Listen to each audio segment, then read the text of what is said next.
Karena sering terjadi perlawanan. Berani-berani melawan pemerintah NKRI. Ya, kita hadapi, saudara-saudara sekalian. Dan saya beri peringatan, apakah ada orang-orang besar, orang-orang kuat, jenderal-jenderal dari manapun, apakah jenderal dari TNI atau jenderal dari polisi atau mantan jenderal, tidak ada alasan kami akan bertindak atas nama rakyat.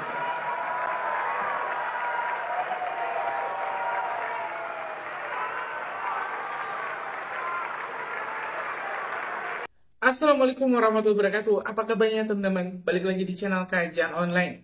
Presiden Prabowo Subianto akhirnya mengambil tindakan, mengambil langkah strategis untuk mengakhiri isu pemakzulan Wakil Presiden Gibran Rakarta.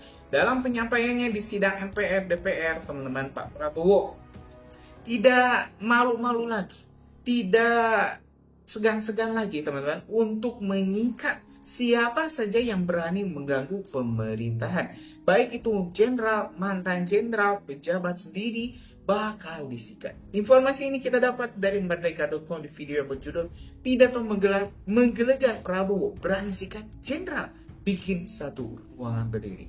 Nah, kenapa sih teman-teman di sini yang disebut adalah mantan jenderal? Karena kita tahu inisiator dari isu pemakzulan diisi oleh para, mohon maaf saya harus sebutkan, mantan purnawirawan, ya, ini mantan jenderal-jenderal tinggi, dan ini tentu orang biasa nggak bisa semena-mena ngomong. Ya kalau misalnya saya juga nggak bisa semena-mena ngomong. Kalau bukan Pak Prabowo yang berani, teman-teman, siapa lagi?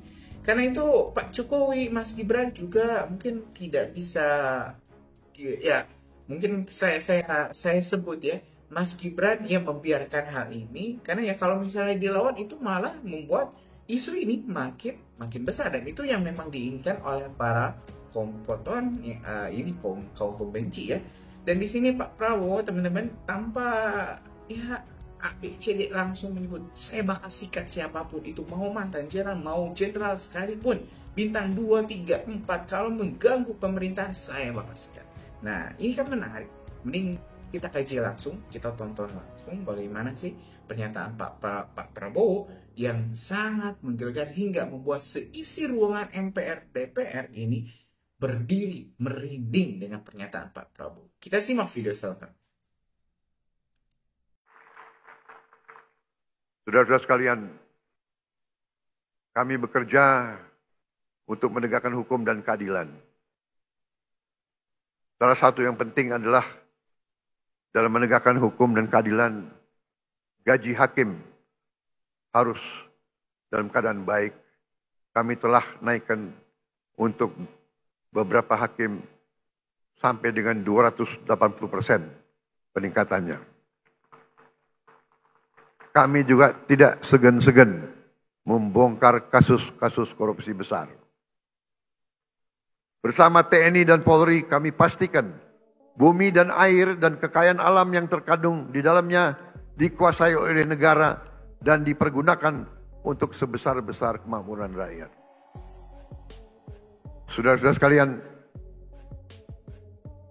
beberapa saat yang lalu, beberapa tahun yang lalu, kita mendapat laporan ada ribuan, ada jutaan perkebunan kelapa sawit yang melanggar hukum, yang menyimpang regulasi. Ada yang membuat perkebunan di hutan lindung. Ada yang tidak melaporkan luasnya perkebunan mereka. Ada yang dipanggil BPKP tidak mau datang. Kami terbitkan Peraturan Presiden Nomor 5 tahun 2025 tentang penertiban kawasan hutan. Dan pada hari ini saya melaporkan di majelis ini bahwa pemerintah Republik Indonesia sudah menguasai kembali 3,1 juta hektar dari potensi 5 juta hektar lahan sawit yang dilaporkan melanggar aturan, tapi kita belum verifikasi. Yang sudah jelas kita verifikasi melanggar aturan adalah 3,7 juta hektar, dan dari 3,7 juta hektar, 3,1 juta sudah dikuasai kembali. Saudara-saudara sekalian, perlu saya laporkan juga di sini bahwa ada keputusan pengadilan yang sudah ingkrah 18 tahun yang lalu yang memerintahkan ada kebun-kebun kelapa sawit yang harus disita. Tapi tidak ada penegak hukum waktu itu yang mau melaksanakannya. Saya tidak tahu kenapa. Tapi saya telah perintahkan dikuasai kembali oleh negara. Dan untuk itu kita telah menggunakan pasukan-pasukan TNI untuk mengawal tim-tim yang menguasai kebun-kebun tersebut. Karena sering terjadi perlawanan. Berani-berani melawan pemerintah NKRI. Ya, kita hadapi, saudara-saudara sekalian. Setelah ini, kita akan tertibkan juga tambang-tambang yang melanggar aturan.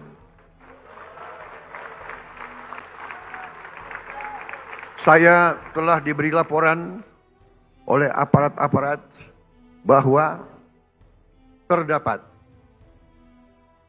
1063 tambang ilegal. Dan potensi kekayaan yang dihasilkan oleh 1063 tambang ilegal ini dilaporkan potensi kerugian negara adalah minimal 300 triliun. Saudara-saudara sekalian,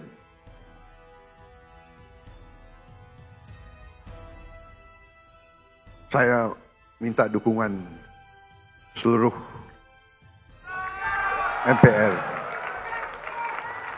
Saya minta dukungan seluruh partai politik untuk mendukung ini demi rakyat kita, saudara-saudara sekalian.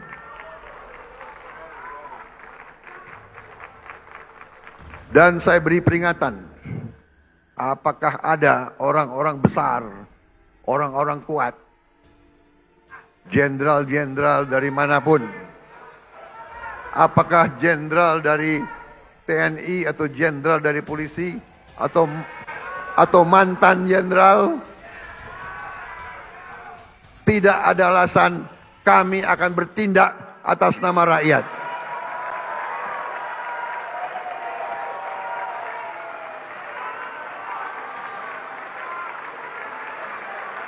Dan sebagai sesama pimpinan partai, saya ingatkan anggota-anggota semua partai, termasuk partai saya Gerindra, cepat-cepat kalau ada terlibat, Anda jadi justice collaborator. Anda laporan aja, karena walaupun kau Gerindra, tidak akan saya lindungi, saudara-saudara sekalian. Kalau ada yang berani, ya, saya telah perintahkan Panglima TNI dan Kapolri, kalau Anda mau ke provinsi ini, pakai pasukan dari provinsi lain. Jangan-jangan ada anak buahmu di kebun-kebun itu. Saudara-saudara wakil rakyat, saudara tahu keadaan yang sebenarnya. Benar?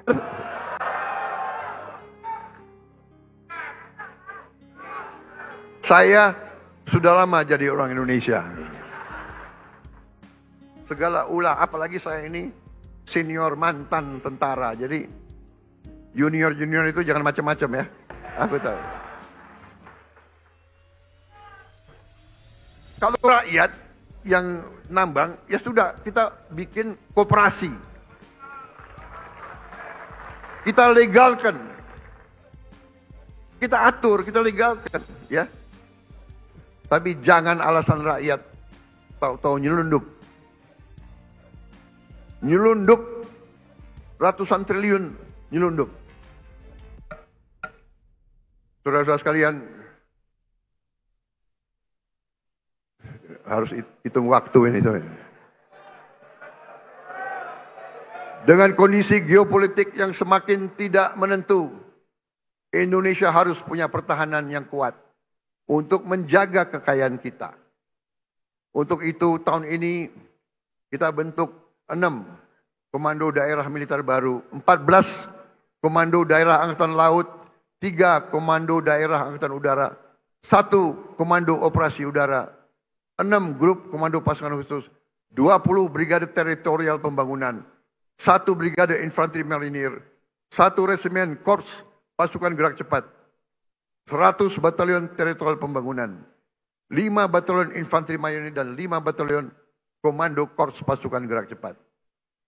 Langkah ini sejalan dengan doktrin pertahanan kita, pertahanan dan keamanan rakyat semesta, SIS Hankam Rata, di mana seluruh warga negara dan sumber daya nasional didaya gunakan secara total untuk kepentingan pertahanan dan keamanan kita. Saudara-saudara sekalian, kita paham bahwa perang itu destruktif. Kita tidak mau perang. Kita harus hindari perang. Karena itu, politik luar negeri yang saya jalankan dan saya umumkan adalah politik 1000 kawan terlalu sedikit, 1 lawan terlalu banyak. Kami tetap pada garis non-blok, garis non-aligned. Kami tidak akan berpihak kepada blok manapun. Ini yang kami sampaikan di mana-mana. Bebas aktif. Kita ingin damai dengan semua orang. Kami terutama dengan tetangga-tetangga kita. Kita ingin selesaikan semua masalah. Ada masalah, kadang-kadang masalah garis perbatasan. Masalah ini adalah warisan dari kolonialis, warisan dari penjajah. Belanda datang dengan Inggris, dia bikin garis seenak jidatnya, dia bikin garis itu. Yang repot kita sekarang, ya kan? Kita mau ditabrakan sama Malaysia. Kita sahabat sama Malaysia. Kita satu rumpun. Ya teman-teman, barusan kita sudah simak informasi selengkapnya. Barusan kita juga sudah kaji pidato Pak Prabowo yang sangat menggelegar, di mana Pak Prabowo tidak main-main. Kalau misalnya memang ada kelompok-kelompok yang ingin mengganggu roda pemerintahan, ingin memakzulkan Wakil Presiden Gibran Raka, jangan berhadapan dengan kepolisian atau TNI dulu, berhadapan dengan Pak Prabowo langsung.